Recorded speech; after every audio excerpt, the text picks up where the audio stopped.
১০০টা খুন করার পরও কি ক্ষমা পাওয়া সম্ভব? শুনলে অবাক হবেন। সাহাবী আবু সাঈদ খুদরি রাদিয়াল্লাহু আনহু থেকে বর্ণিত একটি চমৎকার সহিহ হাদিস। নবী করিম সাল্লাল্লাহু আলাইহি ওয়াসাল্লাম বলেছেন, বনী ইসরায়েলের মাঝে এমন এক ব্যক্তি ছিল যে ৯৯টি মানুষ হত্যা করেছিল। অতঃপর বের হয়ে একজন পাদ্রীকে জিজ্ঞেস করল, আমার তওবা কবুল হবার আশা আছে কি? পাদ্রী বলল, না। তখন সে পাদ্রীকেও হত্যা করল। অতঃপর পুনরায় সে জিজ্ঞাসাবাদ করতে লাগল। তখন এক ব্যক্তি তাকে বলল, তুমি অমুক স্থানে চলে যাও। সে রওনা হল এবং পথিমধ্যে তার মৃত্যু এসে গেল। সে তার বক্ষদেশ দ্বারা সে স্থানটির দিকে ঘুরে গেল। মৃত্যুর পর রহমত আর আজাবের ফেরেশতামণ্ডলী তার রূহকে নিয়ে বাদানুবাদে লিপ্ত হলেন।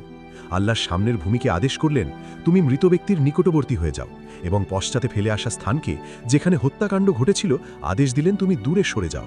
অতপর ফেরেশতাদের উভয় দলকে নির্দেশ দিলেন, তোমরা এখান থেকে উভয় দিকের দূরত্ব পরিমাপ করো। পরিমাপ করা হলো। দেখা গেল যে মৃত লোকটি সামনের দিকে এক বিগত বেশি এগিয়ে আছে। কাজেই তাকে ক্ষমা করা হলো। সহিহ বুখারী, হাদিস নম্বর ৩৪৭০। এই হাদিসের মূল শিক্ষা হল, আল্লাহর দয়া মানুষের পাপের চেয়েও বড়। তাই কখনোই হতাশ হওয়া উচিত নয়। পাপের পর অনুতপ্ত হয়ে খাঁটি মনে তওবা করলে এবং আগের পরিবেশ ছেড়ে ভালো পরিবেশে গেলে আল্লাহ মাফ করেন।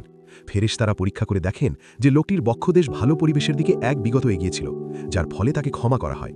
এই হাদিসটি প্রমাণ করে যে মৃত্যুর পূর্ব মুহূর্ত পর্যন্ত তওবার দরজা খোলা থাকে, চাই পাপ যত বড়ই হোক না কেন।